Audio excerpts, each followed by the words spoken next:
ஹையா லவ் சேனலை சப்ஸ்கிரைப் பண்ணாமல் இருந்தீங்கன்னா மறக்காமல் சப்ஸ்கிரைப் பண்ணிருங்க. Hello all welcome to my channel. So தன்சின்ல பார்த்தீங்கன்னா நிறைய சீக்வன்ஸ் இருந்துச்சு. அண்ட் முக்கியமான சீக்வன்ஸ் என்னன்னு பார்த்தீங்கன்னா அனிதா அண்ட் பாலாஜி முருகதாஸ் பேசினது. ஸோ அனிதா பாலாஜி முருகதாஸ் தான் சம்யுக்தாவோட பிளான்ஸ் பற்றி ஒவ்வொன்றா சொல்லிட்டே வராங்க.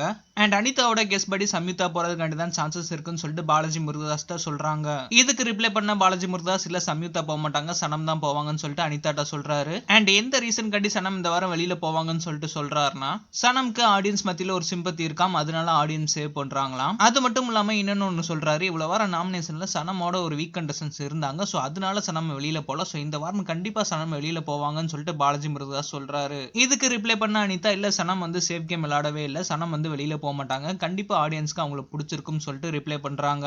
அனிதாவோட இந்த ரிப்ளைவே பாலாஜி முருகதாஸ் ஏத்துக்கிற மாதிரி தெரியல. பட் இருந்தாலும் சம்யுக்தா போக மாட்டாங்கன்னு சொல்லிட்டு பாலாஜி முருகதாஸ் கிளியரா இருக்காரு. அனிதா சொன்ன மாதிரி சம்யுக்தா போவாங்களா இல்லையா? சோ சம்யுக்தா இல்லைன்னா கண்டிப்பா இந்த வாரம் அனிதா போயிருப்பாங்க. பட் அனிதா சம்யுக்தாவை நாமினேட் பண்ணனால போறது கண்டி சான்சஸ் இருக்கு.